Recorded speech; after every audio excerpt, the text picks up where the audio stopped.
Okay. Who's signing for you? Steven? Yes. No, Praise. Okay, good. So this so Henderson African Youth Populace.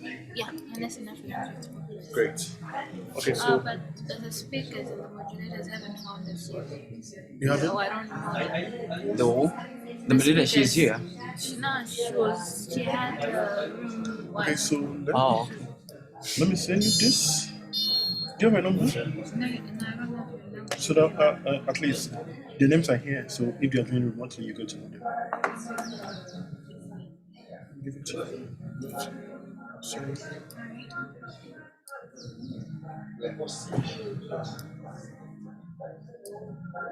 Hi, friend, how are you?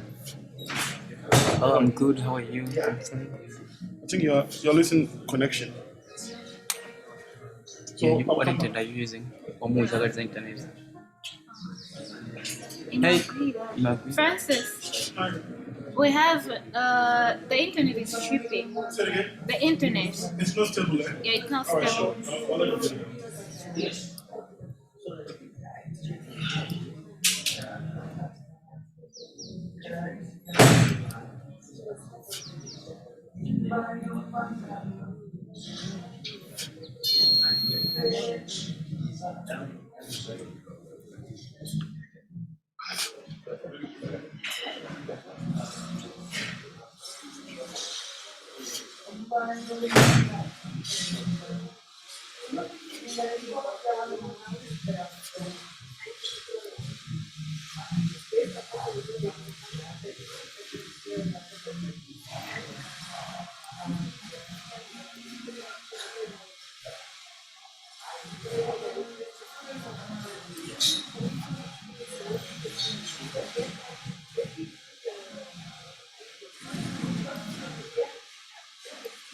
What has happened to that one? What has happened to that one? The other girl. The modulator. Okay, she had a wrong room. Oh. I think she was supposed to be conference. That's it. That's where Fred is taking.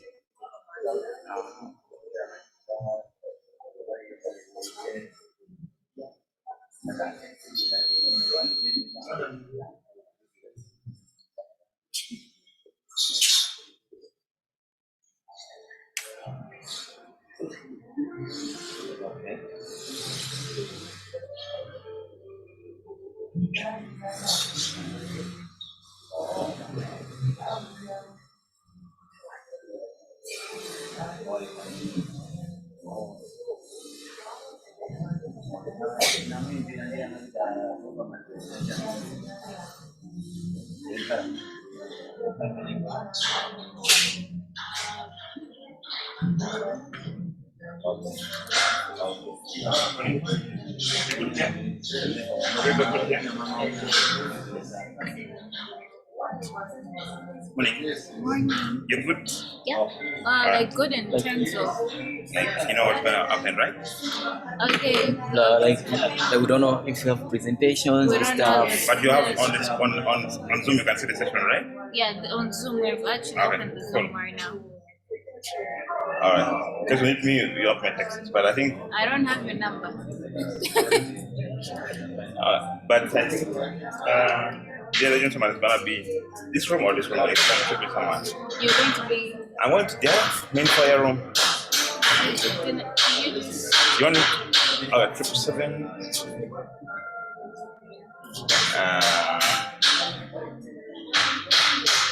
And we're having like internet problems too. That's the problem here. Like, have you got Wi-Fi? No man. That's it. Okay, no man.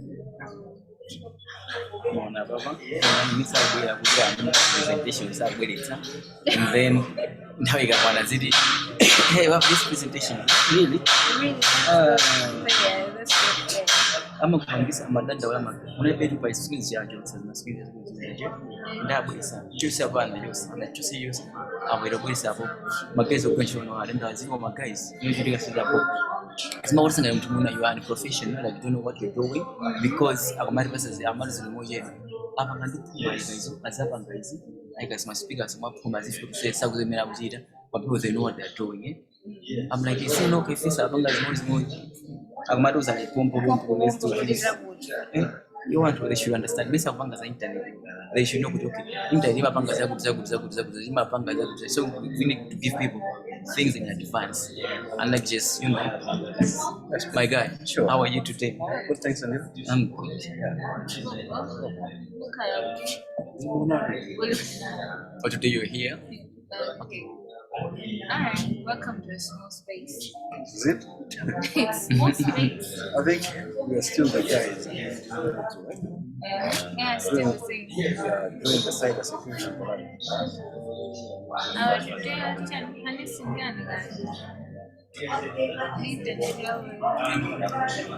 Harnessing with, is it Populace? Yeah, I think there's just Shall I see? see.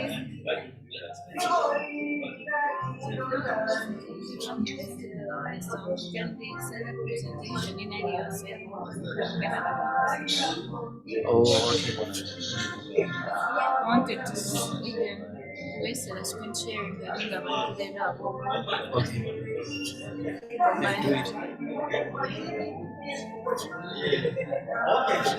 No, actually, is that here? Because as this was having a once you're there and then you do screen sharing.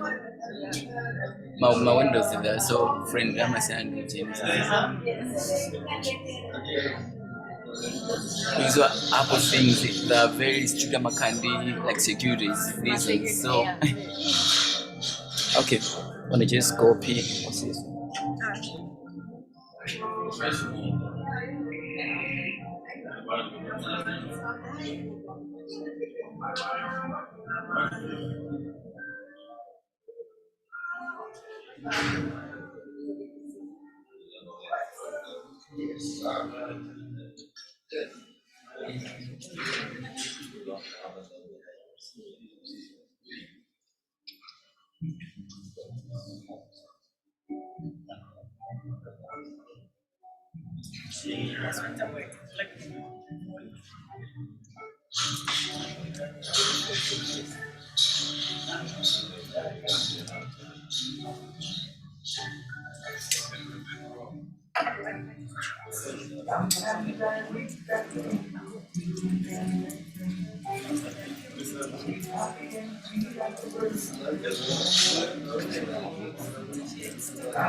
Recording in progress.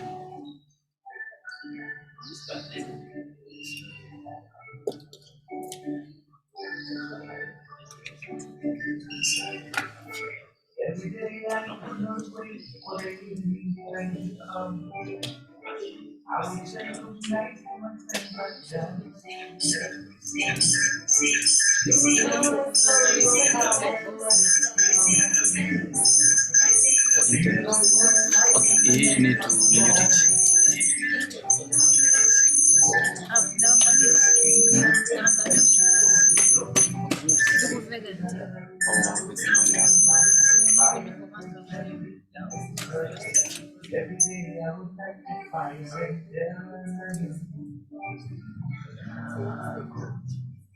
Could you, okay. I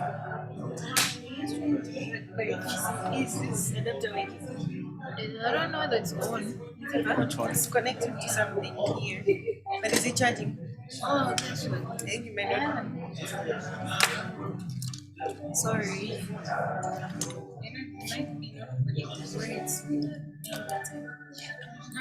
words. Johnny, Jimmy. Extension. Which extension? This extension. On that side. Just it. The white one. Okay, it's working on.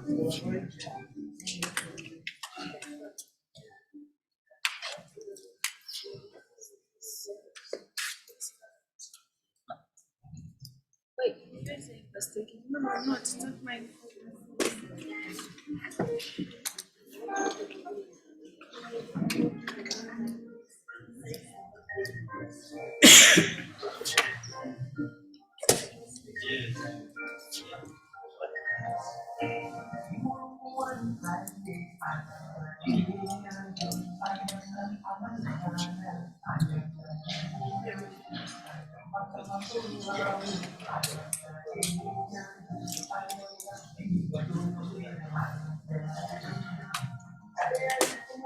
It's not yellow.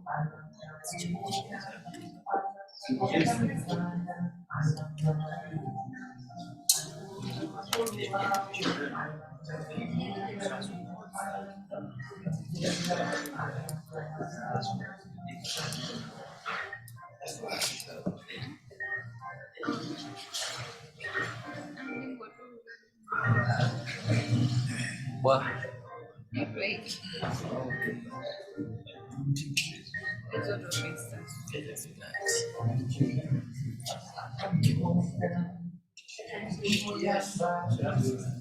Never minutes to go.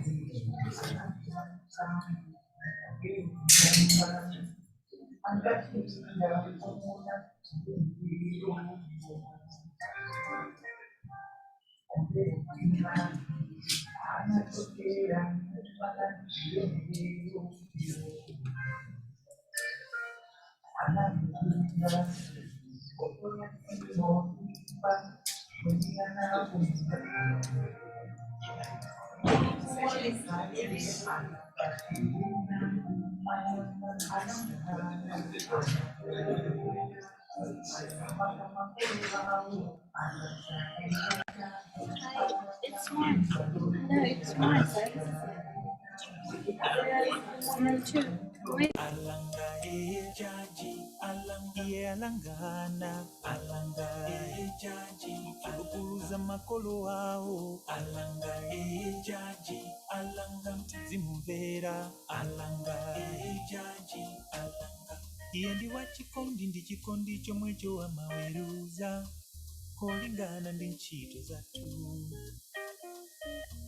Onse osamvera amawaonetsa mkwiyo wake, koma amawakondabe.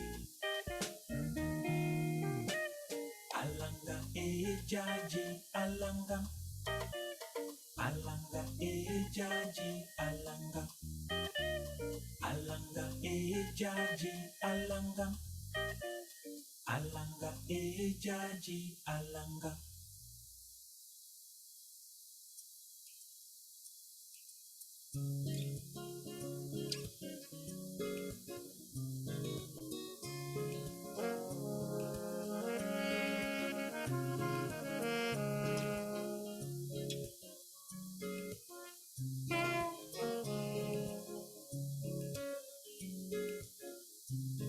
I hear the city calling from over the hills. It's been too long now as a village boy. I have to give life to my dreams, and I'm ready to begin the journey. I cast down my fears, but before I make my way to the city, one thing I wish for is one handshake with my brother, and you just gotta wave me goodbye and give me love for the way. For the future holds the unknown. I hope to see you someday soon. Yeah. I wish for one handshake with my brother, and you just gotta wave me goodbye and give me love for the way. For the future holds the unknown. I hope to see you someday soon. Yeah.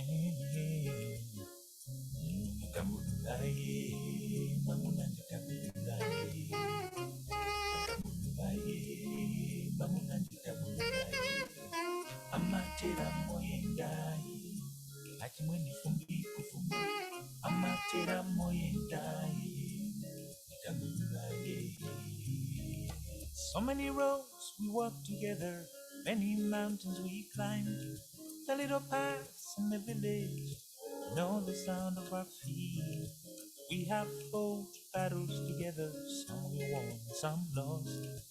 Now's my turn to take on the world. Before I go, I need one hand, one handshake with my brother, and we just gotta wave me goodbye and give me love for the way. For the future holds the unknown. I hope to see you someday soon. Yeah. I wish for one hand, one handshake with my brother, and you just gotta wave me goodbye and give me love for the way. For the future holds the unknown. I hope to see you someday soon.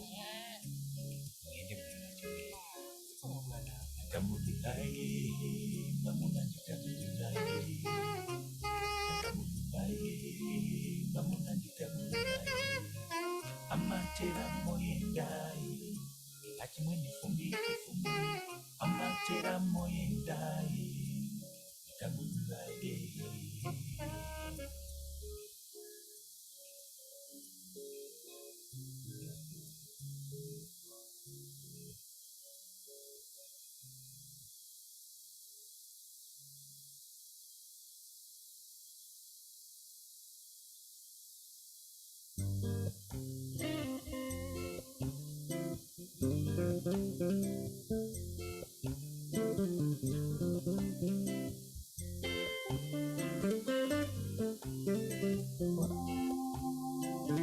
Diremba, imeza moyo wanga.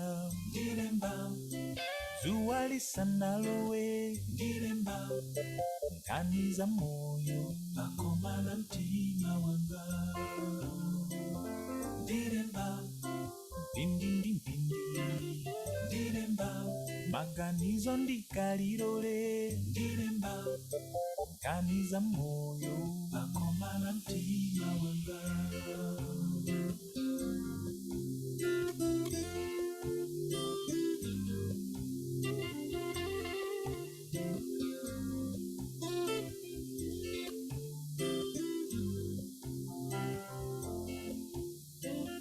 Diremba, za misonzi ya mayi wanga mumpawi, kulira kwa kupempera mundime yawo, ndionamo chikondi chifunditsa mtima wanga. Diremba, za moyo wausauka opanda kantu, angokhala nchiyembekezo ndime yawo, ndionamo mapemphero mulungu adzawamva. Diremba, zana osidwa ochedwa amasiye, omwe makolo awazungulira, kodi mwana sumalera ndi mudzi. Olemba, diremba, imeza moyo wanga. Diremba, zuwa lisanalowe. Diremba, nkaniza moyo bakomana mtima wanga. Diremba, pindi Diremba, maganizo ndikalilole. Diremba, nkaniza moyo bakomana mtima wanga.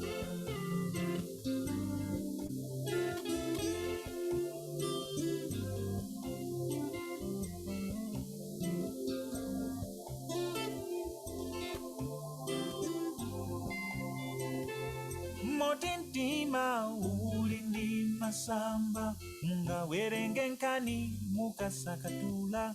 Nthawi zina sinditha kugona, ndimakhala ndikulemba nkani pakoma.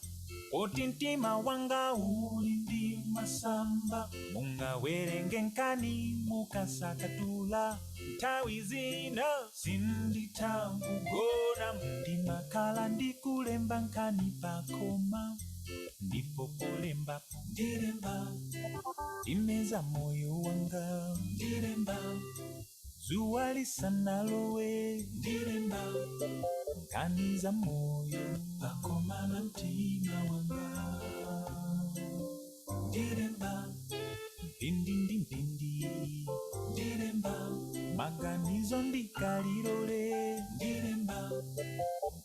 tuliza moyo akomana mtima wanga.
Okay. Good morning, everyone. Can everyone hear me? Just checking to be sure everyone can hear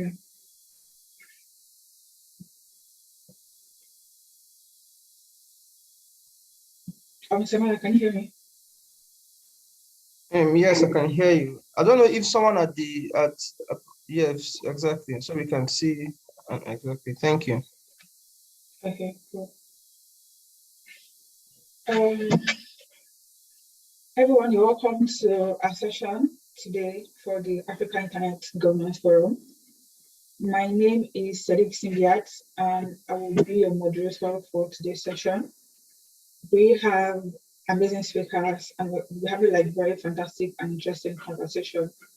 Based on the topic, it's a very interesting topic for me personally. So, before we start, I would like to introduce our panelists, and in no particular order. Just to put it out there, we have some seated physically, then we have like me online and Samara as well. So I'll start by introducing Samara. Samara is a cybersecurity professional with interest in cybersecurity awareness and culture, digital forensics, product and leadership. He provides training, consultancy, and advisory services to SMEs and startups within and outside Nigeria. He's passionate about volunteering and mentoring because they are vital ways to growing cybersecurity. Also, we have Confidence Stably. Confidence Stably is an award-winning cybersecurity professional, and he's here with us as well. Symbiat. Hello, Symbiat. I'm being told that they can't hear us at the venue. Okay. So I'm not sure why that is. I think they've not put on the speaker over there. So just give me a second. Let me. Okay. Hello?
Okay. Symbiat. Yes. Symbiat, can you hear me? Okay. So I think some of the speakers are not yet on seat. Yeah, but they would notify us so we can start in a sec.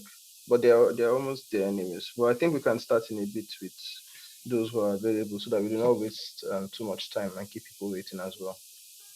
Okay, that's fine. So we should just wait for some few minutes. I think Elizabeth is going to go on stage now. In the meantime, maybe they can let us know if they can hear us in the venue so that everything is set. So I don't know.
All right. Good morning, everyone.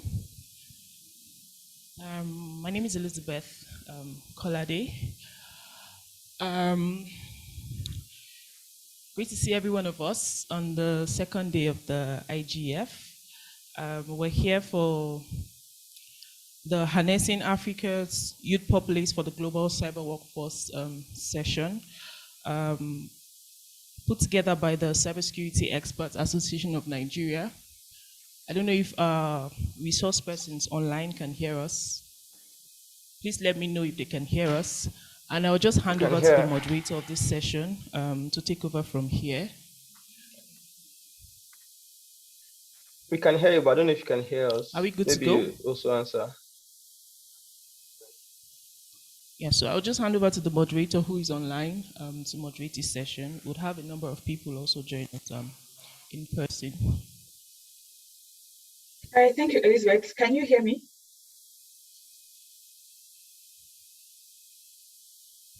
Okay, so while we're waiting for that, I would just like to draw our attention to one of the reasons why we are having this conversation on this subject today. Africa has a very large youth population. According to stats by the UN, Africa has about 70% of its population under 30. And that's very good. I would say that's a good indication for economic prosperity, if I may put it that way. And cybersecurity is gradually becoming a big deal, if it is not yet a big deal. So it has become important for us to build up our cyber workforce within the African continent. Yes, while it may look like other regions have really advanced on the subject of cybersecurity, we have an advantage. There are global statistics of how there is a lack of cybersecurity professionals globally. The numbers that are required to fill the global cybersecurity workforce, and seeing that Africa has an advantage of numbers in the number of young people, I think it's really important that we take advantage of these numbers. And I would like to welcome my co-panelists, Confidence, to join the panel. I don't know if they can hear us, and if they can. All right, so I'll just hand over to Simbiat, who is the moderator for this session, to take over from here. Okay, hi Elizabeth, can you hear me?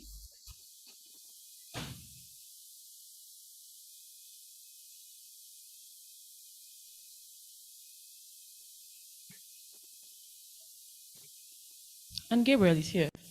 You're welcome. We're sorry. So there was a mix-up. The venue, I think, was changed last minute. So I also had a little. Okay. All right. I also had a little issue getting here. So while we are waiting for Samaila and Simbiat, I'm not sure if they can hear us. I was just trying to share insights on why we're having this conversation today, on why cybersecurity and the youth populace in Africa and how we can take advantage. We have good numbers. Looking at where we're going, excuse me, in the cybersecurity industry, there are statistics that says that there is a big gap in the cybersecurity workforce globally, and seeing that Africa has an advantage of numbers, the UN says that we have 70% of Africa's population being under 30, and I think that's an indication for economic prosperity for any country or any region that wants to grow. So if you can please share some insights on that, just like an introduction.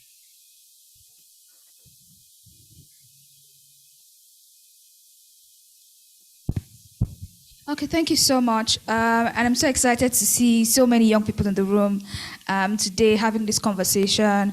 My name is Confidence Stavely, and just as a bit of an intro, I think I was called up to speak on this panel because of some of the work I'm doing, my organization is doing in collaboration with other organizations across Africa to build cyber talent. A lot of our work in CyberSafe Foundation has to do with training, mentorship, and placement of young people in cybersecurity roles, and we've been very successful at this for 2 cohorts now.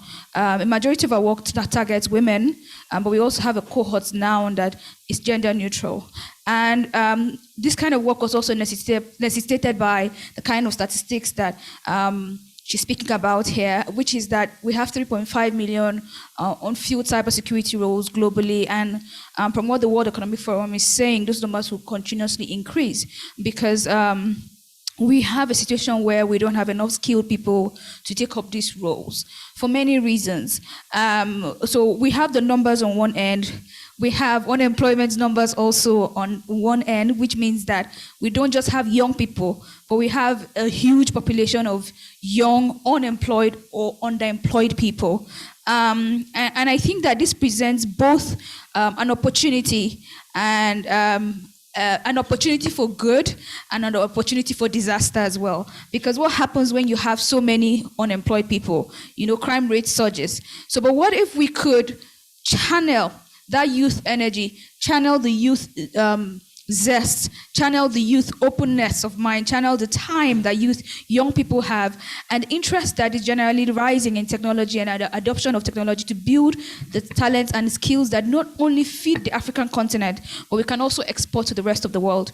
And I don't want to speak so much on this particular question, but I just want to add something more that it's not something that's unachievable.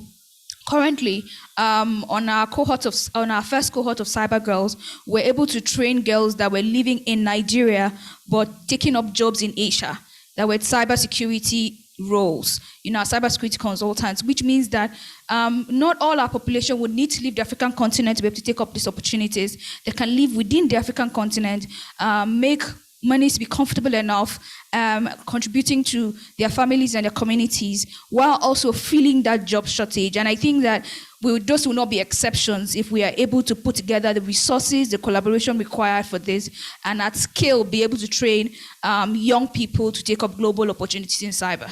Thank you. Thank you very much, Confidence. Gabriel? Thank you very much. My name is Karsan. I'm from Tanzania. And it's a fact that Africa is very young, and digital skills right now need to be incorporated with cyber skills. It's potent. As what she has said, it has opened up young girls who can work all over the world just being skilled enough to understand that it is possible when you have the skills. But when we speak about cybersecurity, let's speak about security in itself. Who is its right to protect? Maybe your house. Anybody would like to volunteer? Yeah. It is within our own agency to protect ourselves. It's the same thing where you're in the internet. The same thing that you think in your minds, the same thing how you communicate to your people. There's an instance where you really have to understand yourself and be able to translate it to the public. It's the same thing when it comes to cybersecurity. We are in an era of interconnected reasoning, interconnected computation with social media and everything. And we see issues about privacy, the right to be forgotten, and autonomy. And Africa right now still has to create a lot of investment in mindsets to understand that security is part and parcel of being a citizen. So user-centric policies are important to implement when it comes to cybersecurity, and this will be achieved only when we have great literary schemes where cybersecurity must be part of it, because we must protect ourselves and we must protect Africa. And to do that, cybersecurity offers quite an upfront to do that. So user-centric policies are important. And as he said, that we have a lot of opportunities now to not only protect Africa, but to protect the world. The internet is for all. So when we are able to protect it and to see its usability translated globally, it will be a great thing. And as she said, we see it's happening now, and all in the room now, we can come up with solutions to say what element of security should be put best. Is it the right to be forgotten? Is it having an infrastructure that's highly designed, security by design? But it's important, as we see, is the technical aspect of it, but it's proper that policy has to be translated with meaningful use cases of what people want and how they can really create their own change securely. Thank you very much, Gabriel. Now I'll hand over to Samaila to share opening thoughts on the subject. Hi, Elizabeth. I hope you can hear me. Can you just let me know? Okay, so while we're waiting for that, two key things that I Oh, picked from what Confidence and Gabriel mentioned. Okay, just give me a thumbs up if we're good to go with the online speakers. But two key things you mentioned is that we can be here and we can export some of these talents. And I think it's very important because for the longest period of time, we have been consumers of technology and everything that comes our way. But I think this is a great opportunity that we can really take advantage of exporting talents, being here and being able to. I think remote working is something, it's like a big advantage for us here in Africa. And like I mentioned earlier, it's a good the youth population is a good sign for economic prosperity for us. So we can really really take advantage of that. Another thing that hi. Gabriel Can you hear me mentioned now? is okay, yes, we can hear you. Please go ahead. Oh, finally. Hi, everyone, and hi, Elizabeth. Thanks for holding down the fort. We've actually been hearing everything you've been saying from the get-go. It's just that you guys couldn't hear us. So yeah, thanks for taking up the discussion so far. And I think we're still in the introductory bit, if I was hearing correctly. So I'm Samaila, and well, I'm joining from Nigeria. I'm basically a cybersecurity professional, and I'll leave it at that. So on this issue of, I think the first was on the on field cybersecurity jobs globally. Thanks to the accelerated digital transformation that has caused a lot of companies to now accept, or more companies rather, to try the hybrid and remote work types. We've seen that there are more roles that are available for the Africans youth. The African youth who didn't have access to opportunities in the past, and there's also room for people outside Africa to work in Africa just by virtue of this opportunity. And so, I think the whole point is that we as Africans have a lot of work to do in terms of repositioning ourselves, in terms of getting the right skills that would make us relevant and employable at a global scale. So we do not want to just be local champions. We want to be able to sit in any room with anybody from across the world and discuss cybersecurity topics and do cybersecurity jobs and give it at the best levels.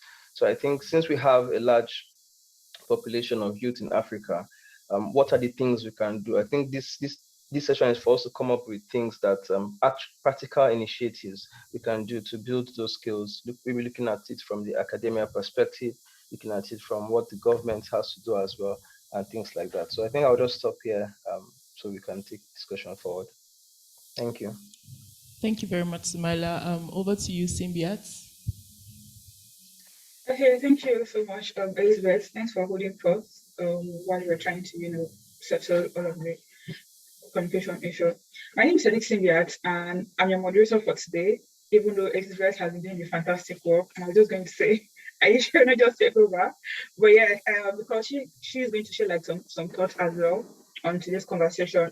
And so far, I love the introduction, talking about, the population and having talent, not just on local level, but a global level. And I think I just like to start with Confidence because she talked about initiative she's currently working on. That's like Cyber Girls, and based on what you've seen and the activities, the plans, and the projects to be implemented. What are like the practical way you think? I mean, African youth in general, we can actually reposition ourselves to feel like the cyber talent shortage globally.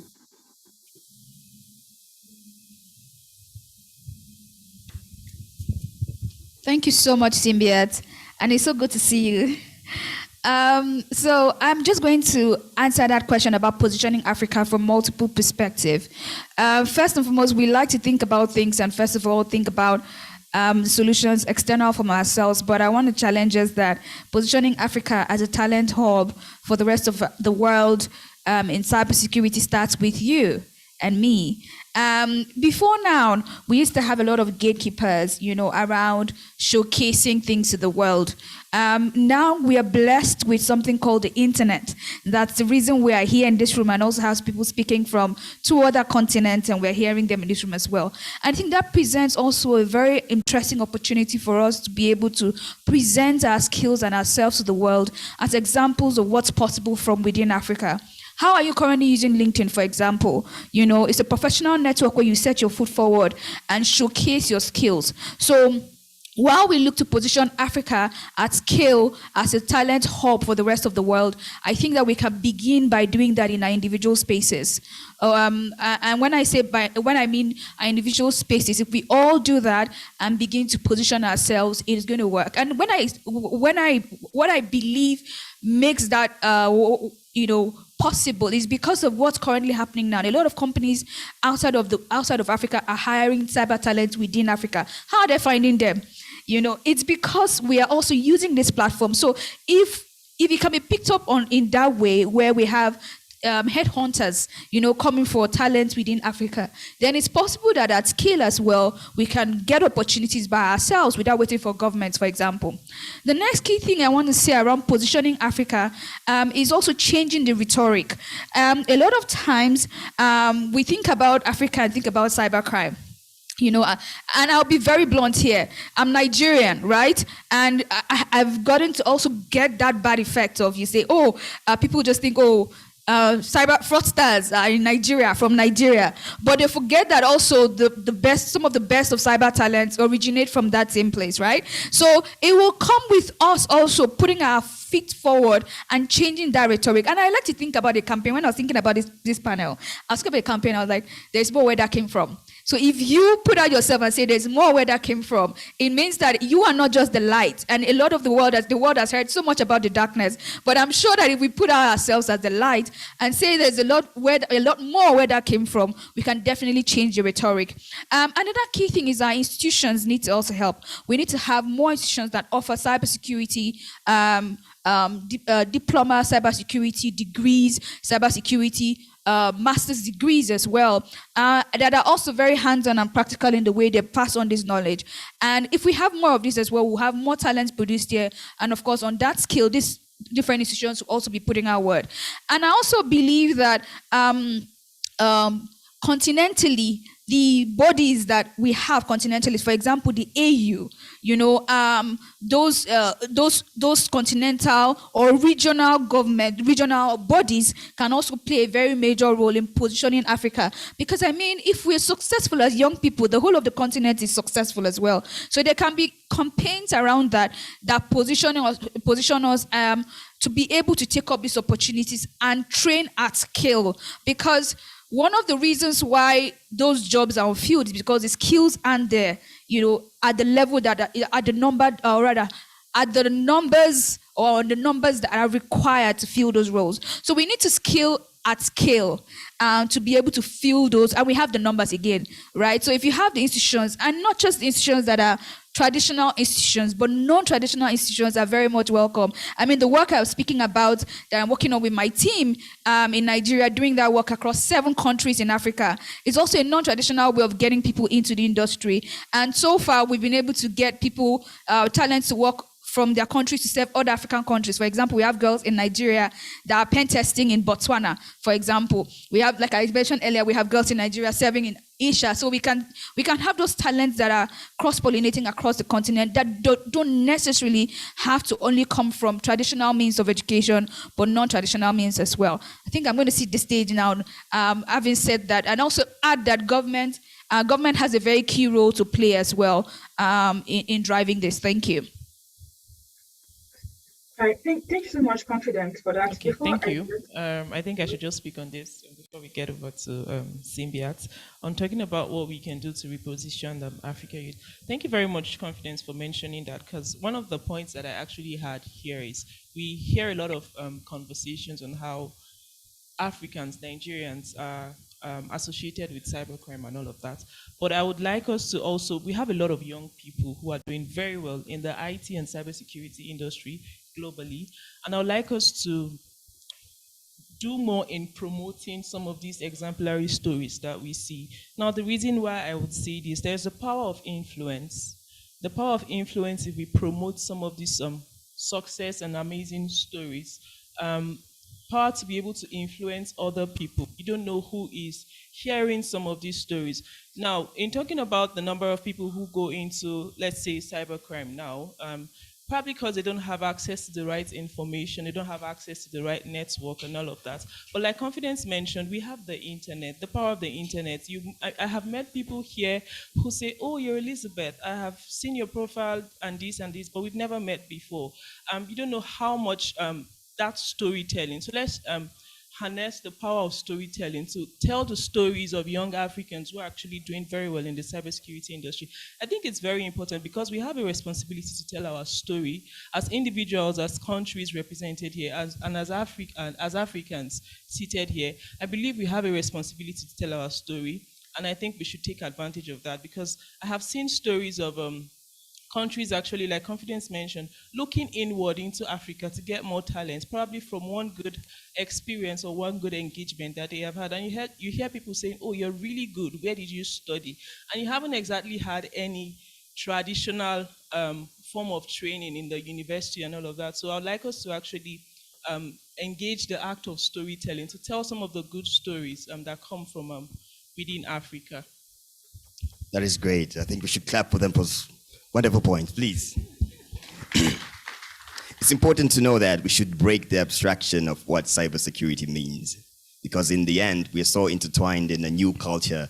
Web 3.0 now is highly based on security. We see blockchain decentralizations and how the internet is maturing to be really secure, but also really personal. The weakest link in any cybersecurity chain is the user. And we like to blame, to say, it's the platform, no, but in the end it's us, because it's your thoughts that you put, it's how society and its social relations is cultivated and how we present itself. We see China using surveillance, is it for cybersecurity? I don't know. The West is using content moderation as a way to protect its people, and we are here trying to understand how we could do it.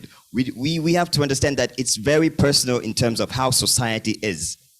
And when we understand the elements of society from a personal institution, we can know how to cascade it. Cybersecurity now is not about the technical aspect itself. We see many countries are going for data protection acts. It brings now revolutions on how we deal with policy as well as the legal sector, how the technical people deal with translating the technicalities into the act, because they say architecture now is the act.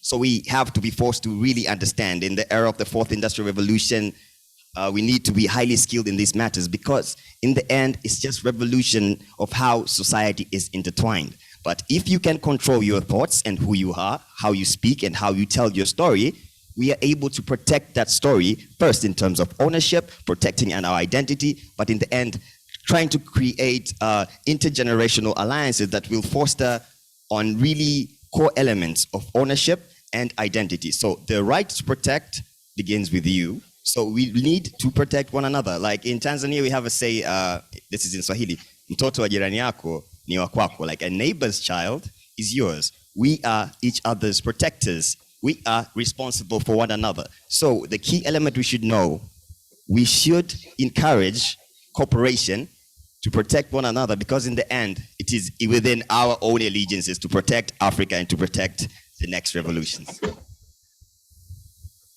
Thank you. Over to you, Symbiotes. Okay, can you all still hear me? Yes, we can hear you. Okay, all right, perfect. Thank you so much for that amazing input. That was very, very insightful. And moving on, we've talked about the position of African youths, and there's always a very tiny line between being ethical and unethical when it comes to cybersecurity.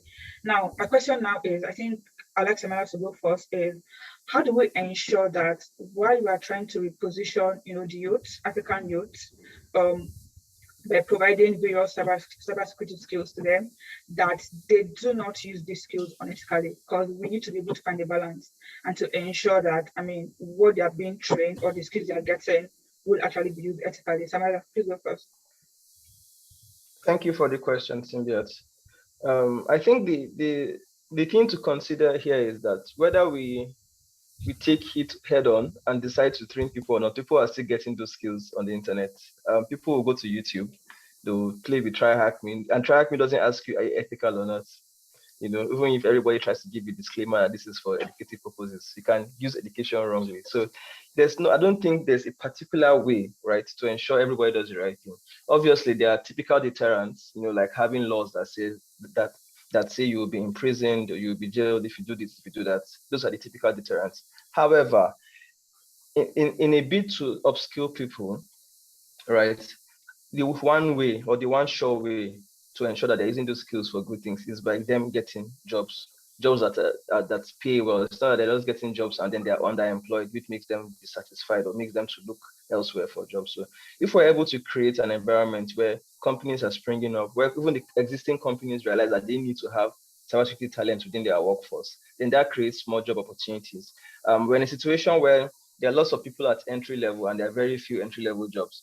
Everybody wants to hire somebody with 6 years, 8 years, 10 years experience. If you go, I don't want to mention countries and sectors, but in certain sectors, they're basically poaching the same 100 people over and over again for the last 3-4 years. When there are so many, they're like people probably 500 to 1,000 entry level people that are looking for jobs, looking for even internships just to build some basic skills. So I think our mindset needs to change, right? We can't have mid-level and we can't have experts if we do not have entry-level people. So one of the first things that we need to do is to start considering how we can hire people at entry level and train them to the point that they've grown and they're better to become middle and senior level cybersecurity professionals. That way, there's like a talent pipeline where we have people at every level. People are progressing, people are rising up the chain while others are entering.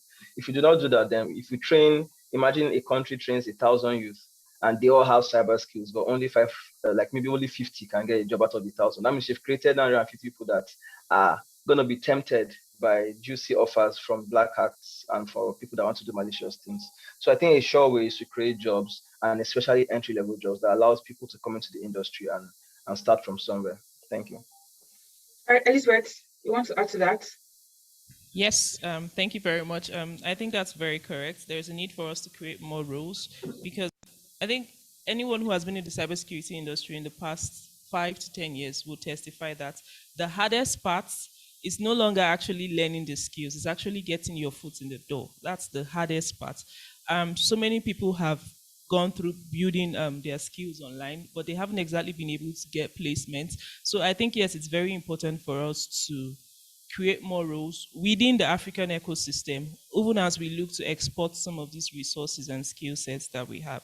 Another thing I would like to mention, and I would like to give an example of a very good friend of mine. I wouldn't mention the country, but when he was very young, at about 13 years or so, he had built capacity in such a way that he kind of infiltrated a bank's network or something. So he was traced, and then they arrested him basically, but he was a minor. Now, what did they do? They brought him on board instead of like arresting him or saying, oh, you're a criminal. And he became like the biggest asset in the cybersecurity. He's the top hacker in that country, and he works for the police. And he retired at 23. It's very funny when he says, oh, I retired at 23 from the police. But he served 10 years there, and he had to leave for a number of reasons. But I think that was a good way for them to have addressed that situation.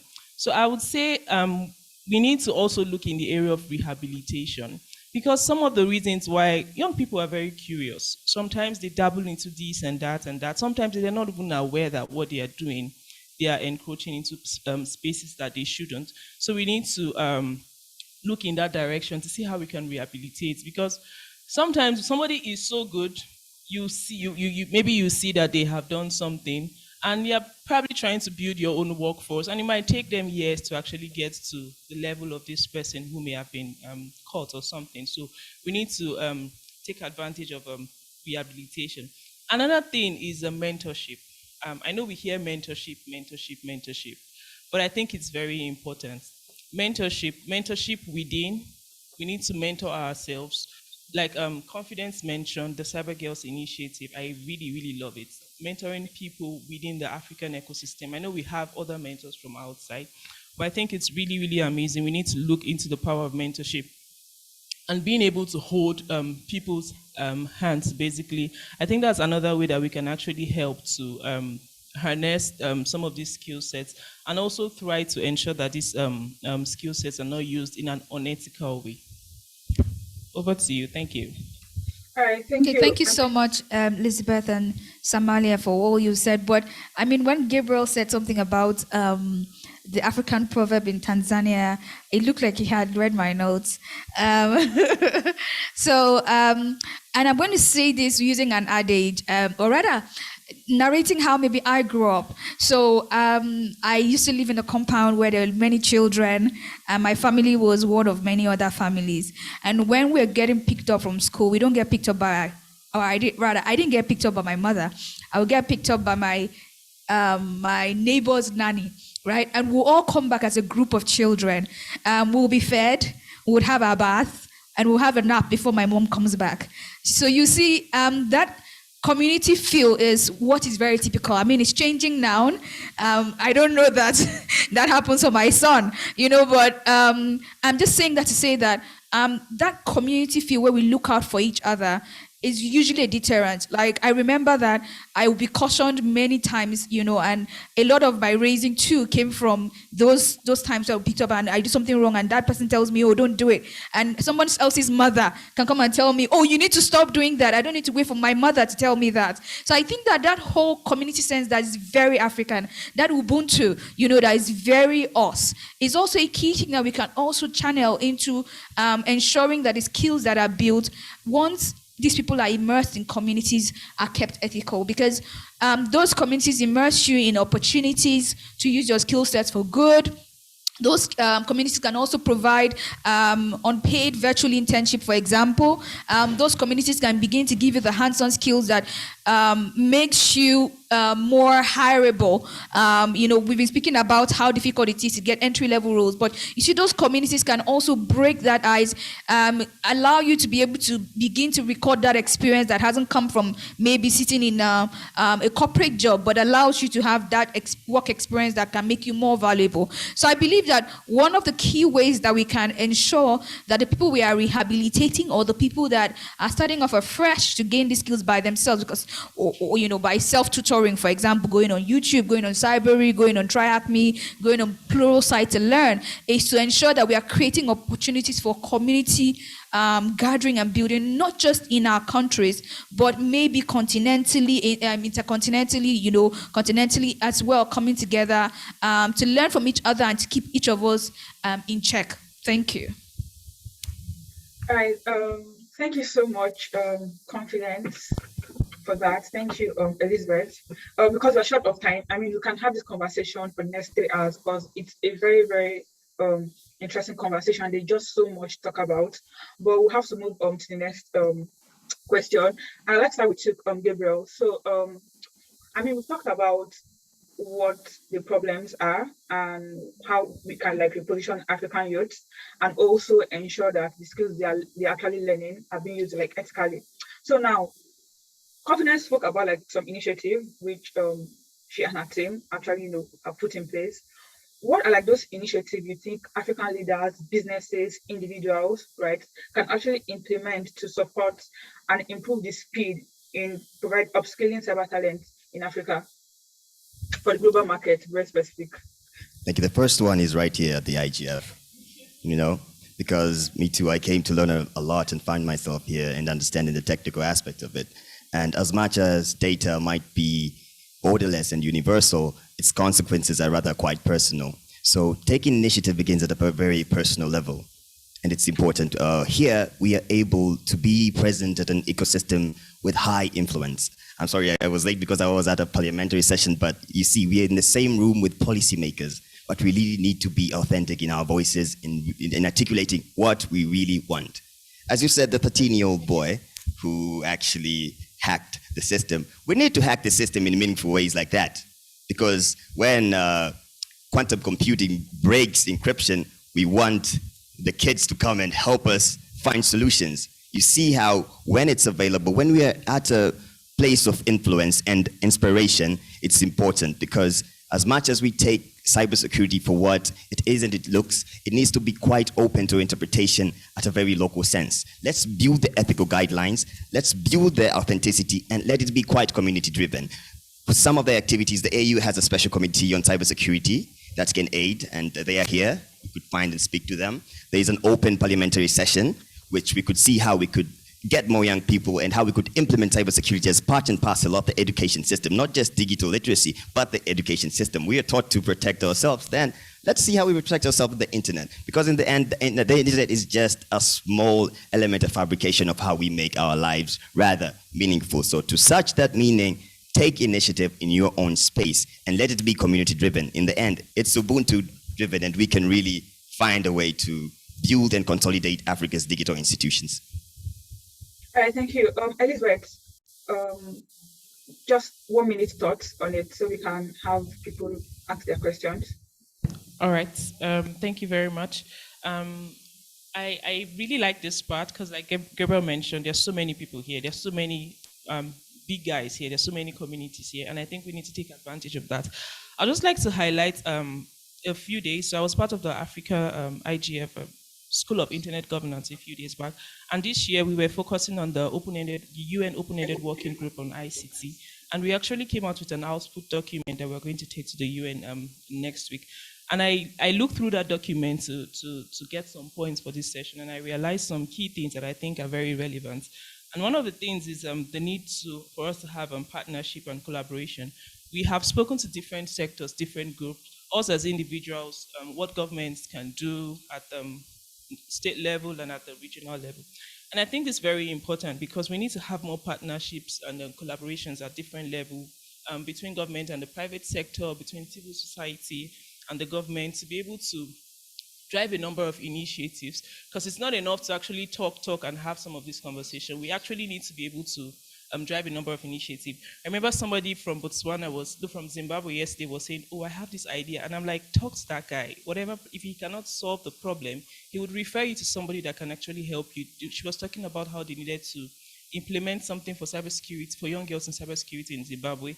If he cannot solve it, he's going to refer you to somebody. So like Gabriel mentioned, this is a good platform for us to be able to build partnerships and collaboration. Another thing that I will mention, which Gabriel also mentioned from the beginning, the need for us to be able to push policies. If we're talking about building ethical cybersecurity skills, I think it's very important that we start from the very young age, from the foundation. And in this document that we have put together, we're pushing for African countries to actually review their school curriculums from the primary, secondary, tertiary level, so that we can start pushing the narrative of cybersecurity. So now we're going to move from the basics being literacy. Now I think we've advanced now to digital literacy, and I think we need to advance more to cyber literacy so that we can now build on some of these foundations. So I think it's very, very, very important. This is one way that we can build the next generation of African cybersecurity experts. I'd also like to speak about the power of peer-to-peer knowledge transfer. While it's good to look at mentors, I think we also can learn from one another. And that's one thing that I think we need to take advantage of. Look at people in this room from different countries and see how we can work together to help to improve the cybersecurity workforce in our countries when we go back. I think Africa also needs to invest in research, development, and innovation. We have spoken a lot on how we need to export talent.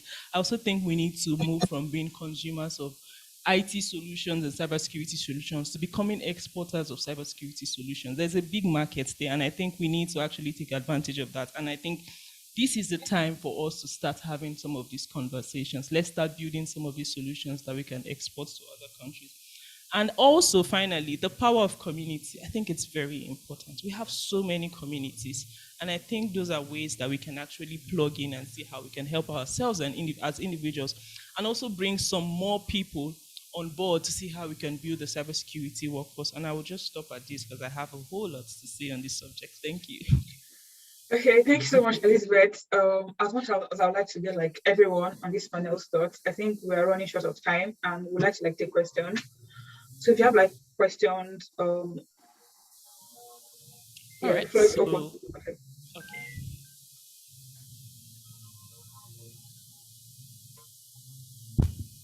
I'm Derek Kandawere from Malawi. On a serious note, I have to take cybersecurity at a high level now. As we know, we are discussing here, yeah? The hackers also, they are not sleeping. They are there also discussing the ways of hacking, even the government and the like, private sectors. So on the high level of this cyber security. What are we doing as we Africans? Because we know the hackers, they're also there discussing as we are going to, as we are in the technological world, we know that now they are in the engineering, social engineering attack. They can use the cameras, they can use our phones, they can use our computers. So this thing, what are we doing as Africans? Because as where I'm coming from, Malawi, we know maybe the government, they are not empowering us, the youth, in this industry, IT industry. Most of the guys, they are not working, but they know much about how we can protect our data, how we can secure information. Instead of that person who is not working, who is not, the best thing he can think is of him sustaining himself by hacking other people in order for him to survive. So if we can empower those youth to take action on the ground, I think it can help us as Africans. I know where you're coming from in Nigeria. You also have that thing.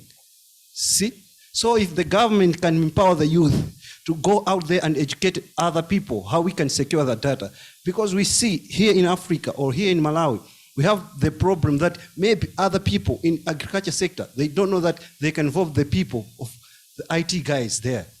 In transport, they don't know they can involve the IT guys. At the end of the day, you hear them, my computer have been hacked. I can't receive, or maybe I don't know how to access the mail. We have to educate those people how they can protect their emails, the password and the like. Because if you don't know the physical security, we can't know the software security. We have to educate them the physical security, the software security. So as we are talking about the high level of security, they have to know those, they have to gain those knowledge. At the end of the day, I think we can protect ourselves as Africans. And also we must have our big data center as Africans. If we don't have big data center as Africans, we will still rely on other people's internet, the Europeans. So we have, as Africans, to depend on ourselves in sharing ideas like the way we are doing here. This thing must happen frequently so that people should be educated. Thank you very much. Thank you.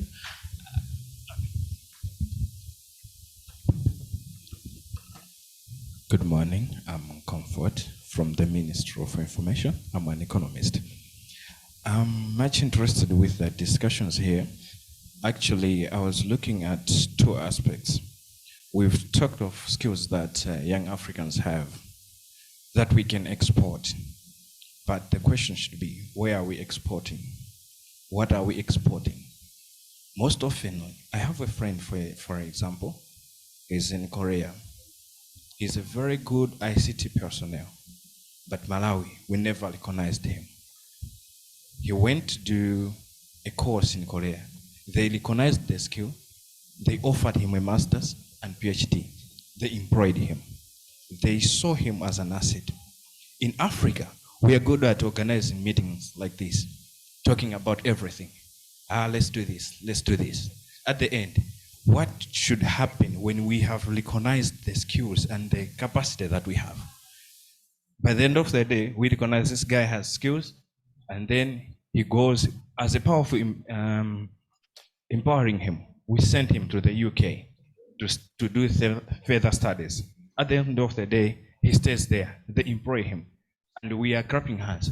Our boy is in UK. He's performing good. What are we doing as Africans?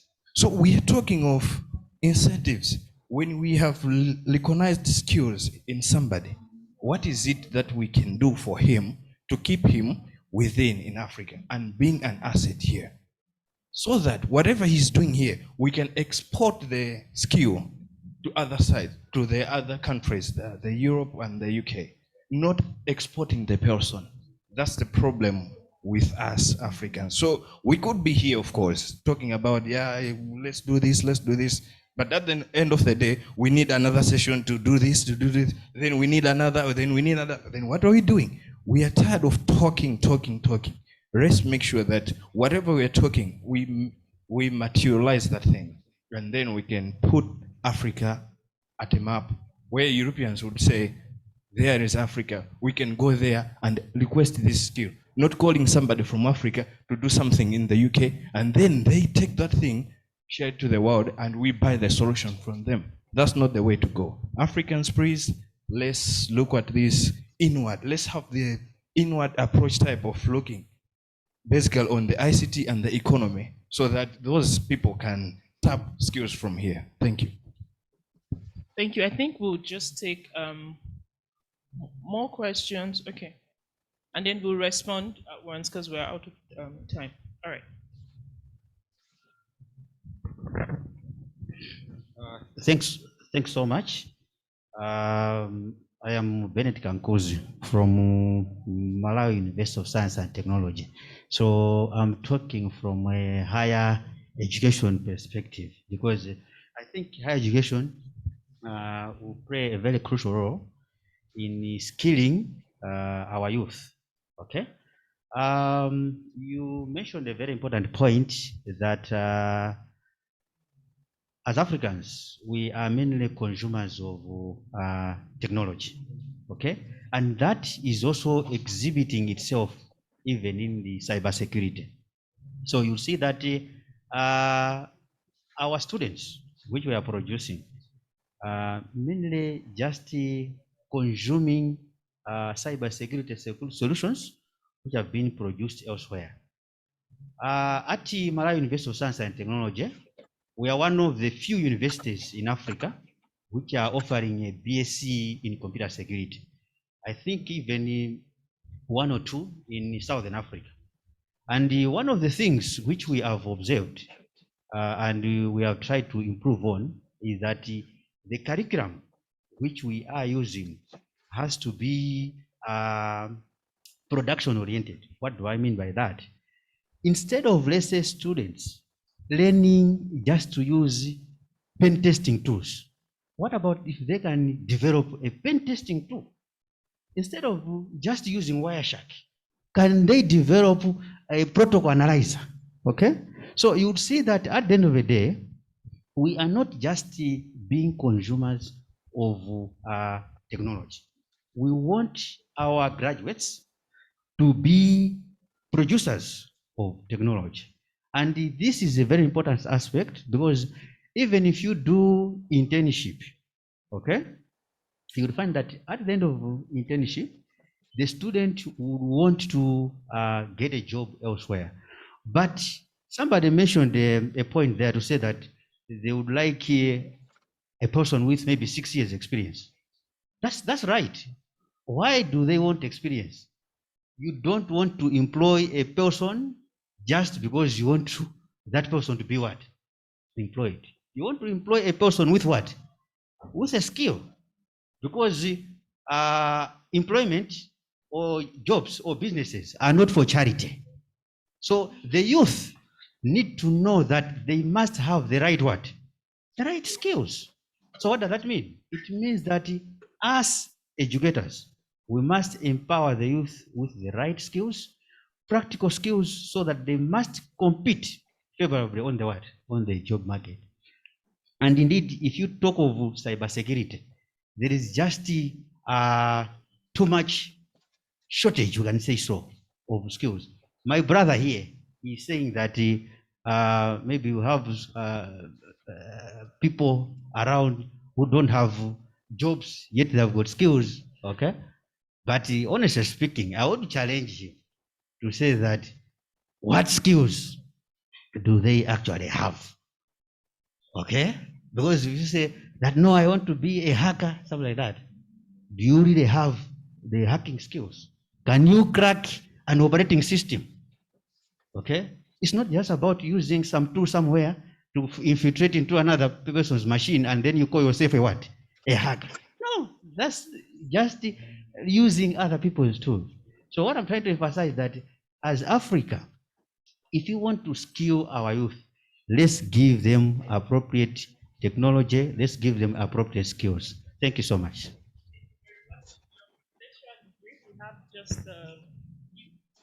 Thank you very much. My name is Duduetang Makuse. I'm from Meta, Public Policy Manager there. I just have a few contributions, but mainly because I'm coming from the approach that cybersecurity is a human problem in as much as it is a technological problem. And the 2 points that, I suppose it's a question to the room already. We're all discussing what the interventions can be. Confidence is talking about interventions that she's using and how they're scaling those and exporting talent. We're talking about the fact that there are opportunities to take hackers and others and rehabilitate them and turn them into productive citizens and potentially cover employment gaps. I suppose my question is, what are the national strategies? What are the regional strategies? What are the frameworks that put all these things together? Because as Meta, we can sit and say, we've got so many 40,000 safety security people. We've got this many programs. We've got this many interventions. But it's a drop in the ocean if we're sending out 5 scholars every year to go to the UK to study and they don't come back. It's a drop in the ocean if our people can only deal with a segment of particular markets. So as the people who are operating in the ecosystems, are there any suggestions around how all these interventions could create one intervention, one strategy that pulls together the different skills, pulls together the different inputs from academia, from industry, from civil society to actually come up with a coherent roadmap that starts at the bottom, builds a culture of cybersecurity. Just like Gabriel was saying now, you've got to lock the door in your house. So why don't you put up a 2-factor authentication on your platform? All the way up to what the professor is talking about on the other side, where you are talking about highly specialized digital skills that will allow you to interface with criminals and potentially prevent criminal activities. So that was my contribution, actually, question to the room. Thank you. Thank you. Any more? Just one more.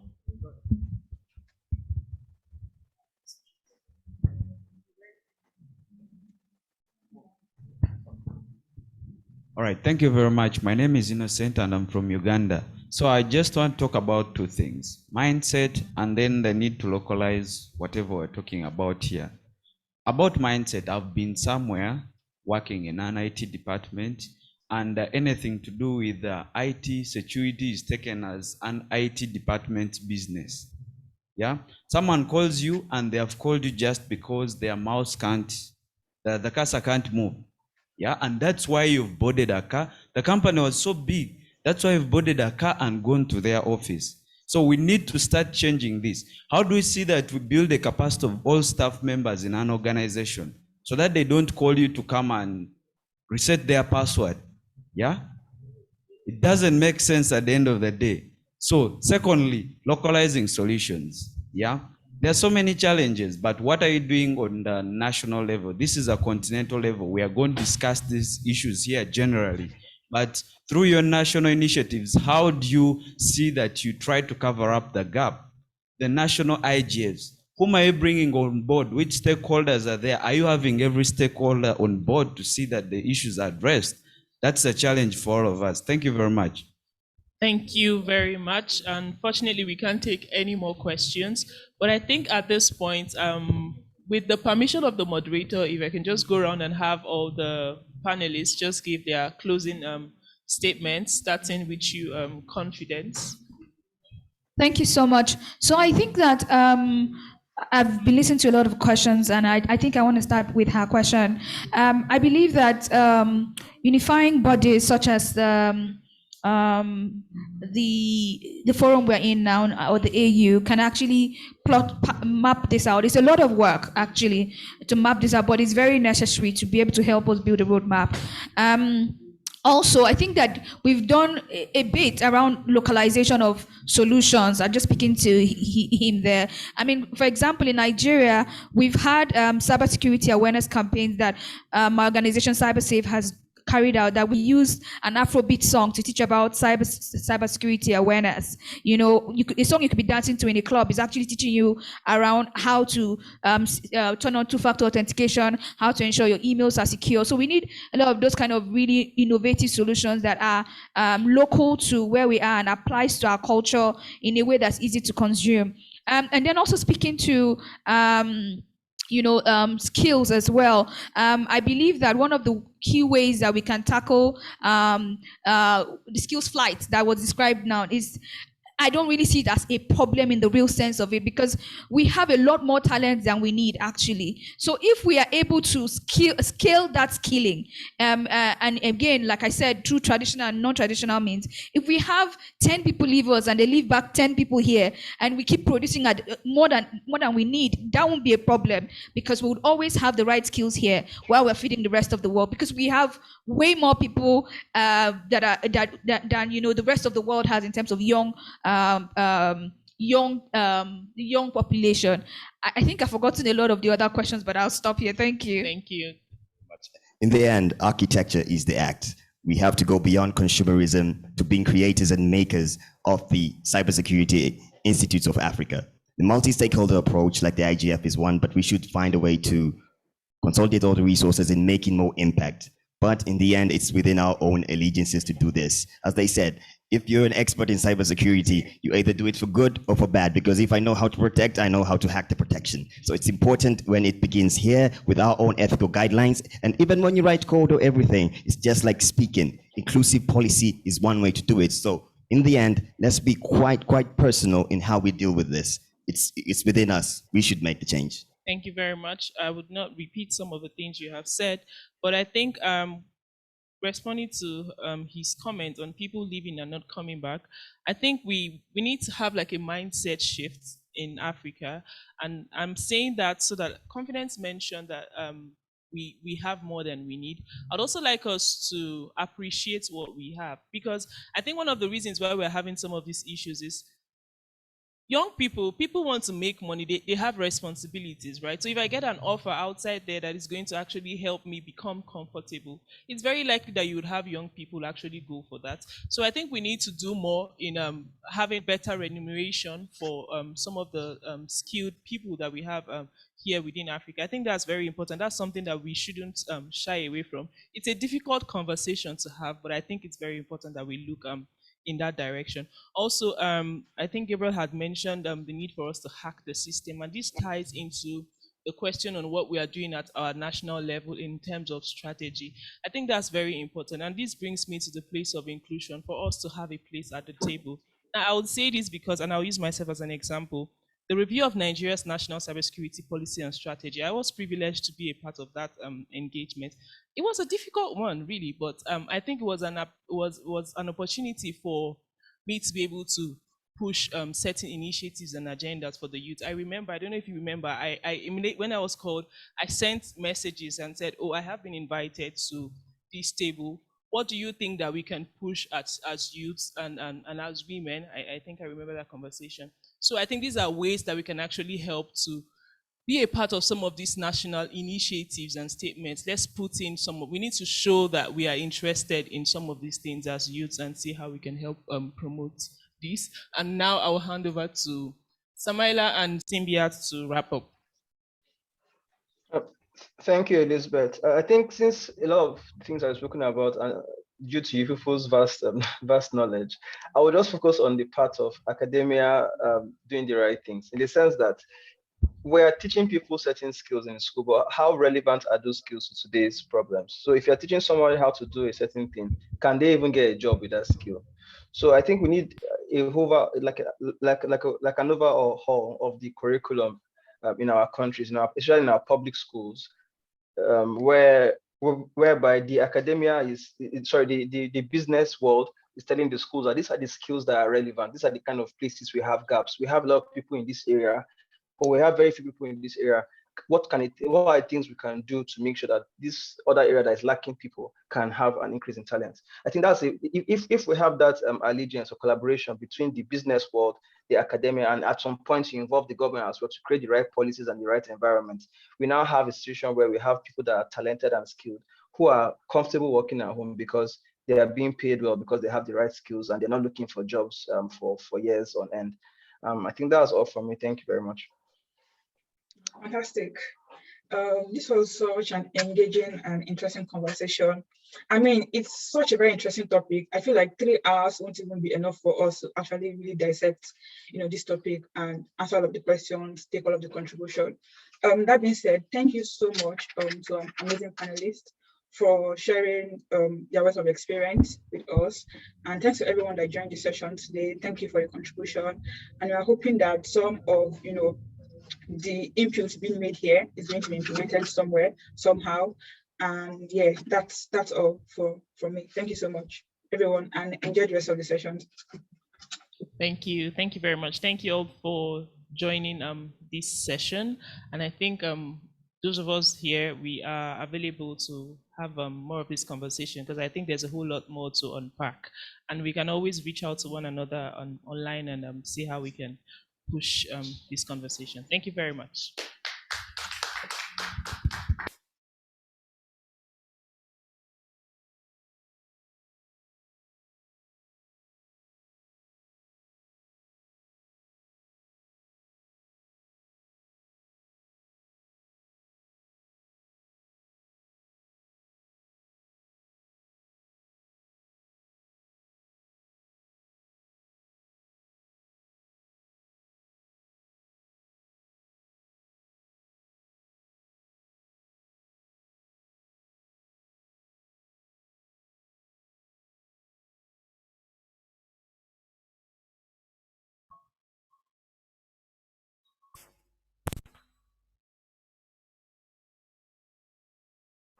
Try to speak well. Okay. Hello? Hello?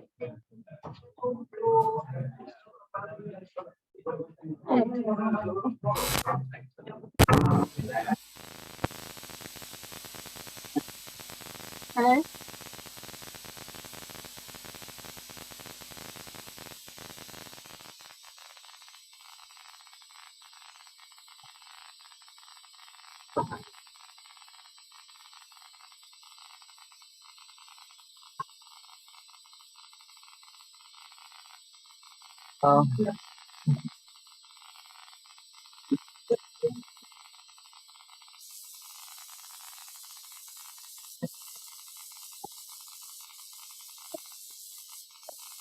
Hello, hello, hello, hello.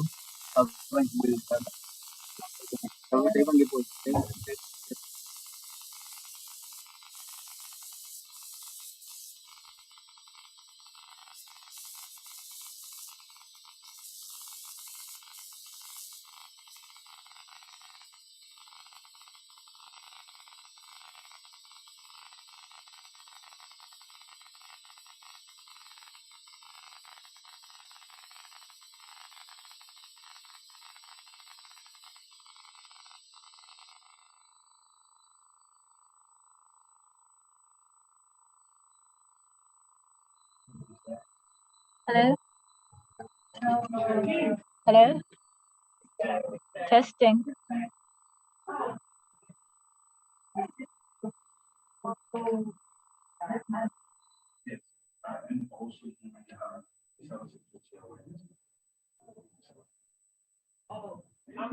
Testing, testing.